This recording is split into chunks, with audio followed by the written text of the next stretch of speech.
자, 오늘은 정치, 문화, 종교 다시 상상하기 마지막 주차고 더 나은 시민 종교 공동체 상상하기 약간 이런 주제로 이야기를 했는데 아마 뭐 다른 우리 공부 모임 가면은 이런 콘텐츠를 잘 안 할 것 같긴 해요. 그래서 약간 분석적으로 어떤 사태, 구국의 신규 현황 뭐 이렇게 끝나겠지만 우리는 이제 좀 고민해보면서 그 다음 어떻게 해야 될지 이 부분은 상상이기 때문에 뭐 정답이 있는 건 아니고 그냥 같이 상상할 때 도움이 될 만한 텍스트가 뭘까라고 해서 몇 개 추려보았습니다. 근데 오늘 세 개의 글 장르가 다 다른데요. 하나는 정성훈 선생님, 니클라스 루만 가르치시는 선생님의 글, 사회학 그리고 그 다음에는 이제 민주주의에 관한 정치 철학 텍스트 하나가 있고 하나는 존 카프터의 신학 책이 있습니다. 그래서 세 개 장르를 같이 읽어보는 우리 한국 거의 최초, 완전 최초인지는 저도 잘 모르기 때문에 거의 최초의 모임일 것 같은데 첫 번째는 가족에 관한 이야기, 친밀 공동체에 관한 이야기인데 이제 뒤에 아까 민주주의 구국의 신교 이야기도 나올 텐데 보면 대부분 가족 이데올로기가 또 주요해요. 그래서 앞에 우리 지난주 신카이 마코토 얘기할 때도 연결이라든지 이런 재난 문제 하면서 고립이나 이런 이야기 하잖아요. 우리도 뭐 코로나 지나면서 그런 문제 많이 느꼈고 그런 새로운 공동체에 대한 고민을 하는데 정성 선생님의 이 책은 이제 몇 개의 논문이 모여 있는데 그 중에 이제 첫 번째, 두 번째 논문 살펴보려 합니다. 첫 번째 논문은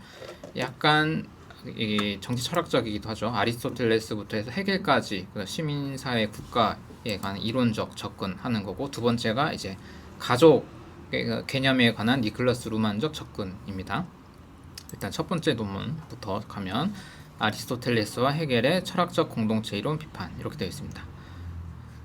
일단 문제의식은 아마 뭐 길게 설명 안 해도 이미 여러분들이 많이 느낄 것 같아요. 그러니까 현대 사회에서 특히 우리 근대 사회를 전문적으로 분화된 사회라고 하잖아요. 정치, 경제, 교육, 과학. 제가 이제 니클라스 루만이라는 현대 사회학자의 그 이야기 강의도 듣고 이제 읽으면서 좋아했던 이유는 약간 이런 분화된 근대 사회에 대한 이 이야기를 토대로 출발점을 삼고 이야기를 하다 보니까 조금 더 저는 와닿아서 했던 건데 근데 이제 그것의 역효과로 이제 어떤 기존의 가치관이나 이런 것들이 다 깨지잖아요. 그러면서 이 그 정성 선생님이 책의 마지막 논문도 그 덕윤리 그런 여러분 많이 아시는 그 마이클 샌델이라든지 뭐 그런 사람들 덕윤리 공동체 이야기를 비판하는 논문을 사실 끝나요. 이제 현대사가 워낙 복잡하게 다분화되기 때문에 어떤 하나의 가치 체제로 사람들이 어떤 공동체를 형성하고 하는 거는 쉽지가 않다. 그렇기 때문에 생겨나는 건 이제 공동체라는 것에 큰 위기가 오는 문제가 되고 그럼 이 흐름에서 어떤 새로운 공동체가 필요하냐라는 이야기입니다. 그런데 이 공동체에 관해서 이제 고대에서부터의 아이디어를 이제 추적해 보는 게 첫 번째 논문의 이야기인데요.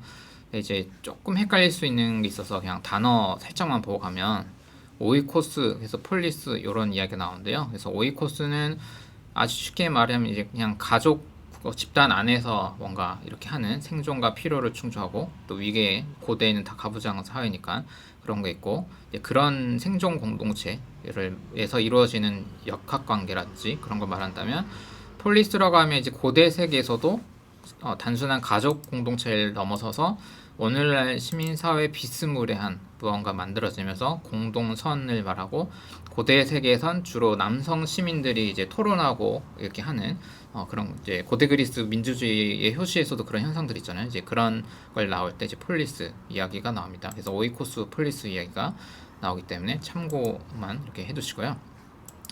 그래서 이 책에서는 뭐를 비교하냐면 이제 플라톤, 크세노폰, 아리스토텔레스의 공동체 이론을 비교합니다. 그래서 플라톤의 국가 책이 있고 크세노폰은 살림꾼으로 번역했더라고요. 아까 오이코노미코스 그거 그리고 아리스토텔레스는 이제 정치학 이 두 개는 번역이 되는데 얘는 어떻게 되는지 모르겠습니다. 그러면서 그 가정, 시민사회, 공동체 이런 거를 이제 각각의 테마에 맞게 이제 정리를 하는데 플라톤은 이런 정의로운 폴리스가 최상이다. 크세노프는 가정을 잘 다스린 거고 국가도 이제 그런 도시국가 차원이 아니라 좀 더 넓은 의미의 연대 국가처럼 가야 되는데 사실 그것도 가정 다스리는 거랑 사실 비슷한 거야 라고 하면서 약간 현실적 경제적 접근을 한다면 아리스토텔레스는 약간 이 중간 느낌인데 그러면서도 뭔가 이제 가치적인 것도 얘기를 하면서도 현실적인 얘기를 하면서도 플라톤을 또 비판하면서 이렇게 얘기를 하게 됩니다. 그래서 플라톤의 국가에서는 그런 필수적인 아까 오이코스 같은 필수제에 필요한 인간으로 살 때 필요한 걸 하지만 정치적 그 단위로서의 폴리스로 전환한다면 아까 얘기했듯이 코세노프는 오이코스로서 전부 이제 국가까지 가려고 그렇게 하고 아리스토텔레스는 노예 관계에서 오이코스 그다음 폴리스로 확정되는 거를 조금 플라톤보다는 현실적으로 접근하려고 하는 그런 맥락이 있습니다.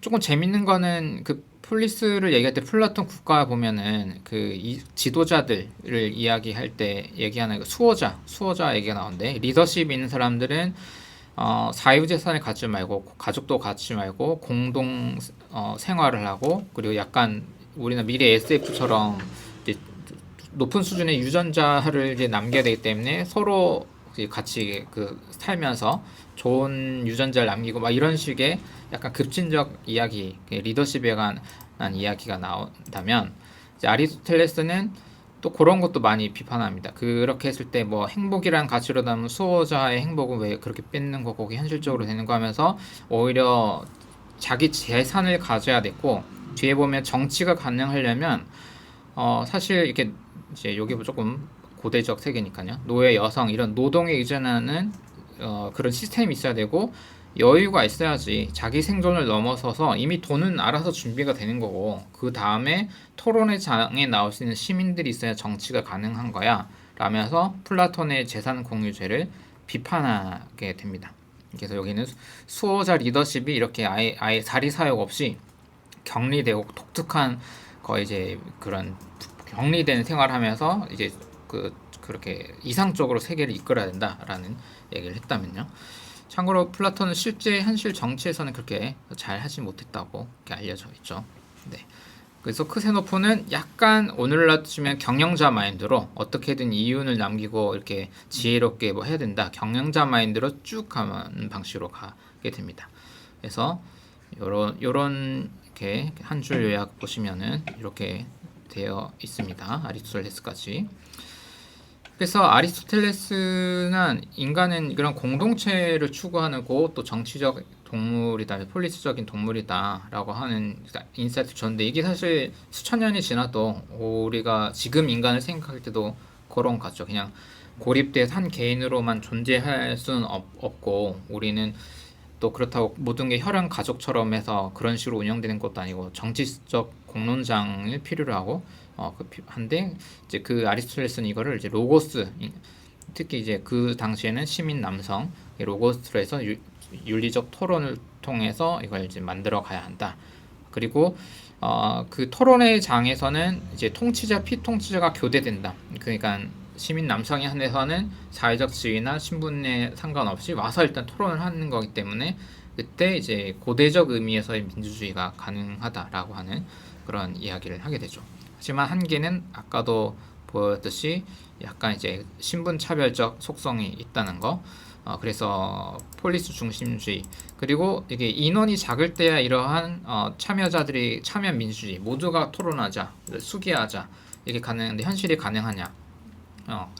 자기 생존이 쉽지 않은 사람들이 그렇게 수기를 하기가 쉽지 않기 때문에 그래서 정성호 선생님은 그 참여 민주주의만을 또 극단적으로 강화하는 거에서 그렇게 긍정적이지는 않았던 걸로 보입니다. 글에 보시면 그래서 이제 근대로 가면 이제 아리스토텔레스의 코이노니아 폴리티케 그 정치 그거가 이제 키케로에 의해서 이제 소케타스 시빌리스로 번역되고 이게 나중에 시빌 소사이어티 시민 사회 아까 정치적 공동체가 근대로 가면서 시민 사회로 번역이 된다라고 하고 이제 근대 다 아시겠지만 홉스는 이제 계약론이라는 아이디어를 말해서 국가를 인간 국가로 보고 그런 자연 상태 서로가 서로를 위해 죽이는 그런 상태를 막기 위해 평화 규약을 위해 그런 규약으로 이제 일을 하죠. 하지만 좀 더 지나서 시장 경제, 자본주의가 발전하면서 경제가 이제 경제만의 독자적 논리가 생기게 되면서 정치 경제라는 개념이 만들어지게 됩니다. 그래서 지금 이제 헤겔 같은 경우에는 근대 철학자, 이제 그 중에 이제 가족, 시민사회, 국가의 개념을 나름의 이제 철학적 입장에서 좀 정리해 놓은 게 있어서 이제 해겔까지 이야기를 하고 이제 그걸 비판하는 순서로 되어 있는데요. 해겔은 이제 가족 공동체는 사랑에 기반한 일륜성. 해겔 시대에 이제 미혼 남녀가 자유 연애를 통한 결혼을 하게 되었다고 하네요. 그래서 해겔의 언어로는 감정을 갖는 통일성이다. 되게 멋있는 말이 있어서 그냥 그대로 인용을 했는데, 타자 안에서 자기 곁에 있음. 이거는 타자 안에서 자기를 잃어버리지 않는 것. 그리고 제도적 결혼을 통해 우연적 애착을 넘어설 수 있다. 그래서 결혼이 좀 이렇게 중요한 걸로 얘기를 하고, 시민사회는 각자 이제 욕구의 체계가 만들어지는데 노동을 통해서 타자의 욕구를 이제 만족시키면서 분업이 만들어지고, 또 이제 사법이라든지 공공행정을 가지고 또 이제 전문 집단을 갖춘 필요 국가, 그리고 이 전문가 집단을 감독해야 하는 그런 그 사람들, 이런 게 여러 가지 다 필요하다라는 시스템, 좀 더 현대적으로 설명을 하게 됩니다. 하지만 문제는 이제 국가를 너무 조금 그런 해결이 말하는 그런 보편 정신이 최고 수준으로 간 거다라고 하면서 조금 과도하게 약간 뽕을 들여서 말을 해버리다 보니까 약간 이거 뭐 파시즘 뿌리 아니야? 약간 이런 비판도 받는다고 책에 나와 있습니다. 그래서 한 개는 이제 현실에서 이제 이 책의 두 번째 논문의 이제 이슈인데, 가족을 너무 어떤 일륜성 뭐 이런 거에 아주 중요한 걸로 볼 수만 있냐, 또 어떤 면에서는 폭력의 공간이기도 하고, 그리고 이제 고대 근대까지는 전부 이게 정상 가족을 강요하기 때문에 이게 좀 문제가 있대. 국가적 차원 이런 시스템 단위에서 이거를 이렇게 정해놓을 필요가 있냐라는 부분이 있고, 그다음에 시민사회의 모순을 조정할 수 있는 국가가 현실적으로 이렇게 어떻게 되겠냐, 그리고 아까 얘기한 국가 전체주의의 함정, 이런 문제가 있죠. 현대적 관점에서 이거를 다시 이해할 때 어떻게 우리가 다양성을 인정하는 공동체가 가능하고 포용 원칙이 되면서도 기능적 분할을 얘기하면서 어떻게 민주주의를 다시 이제 재구성할 수 있냐라는 문제 제기로 첫 번째 논문이 마치게 됩니다.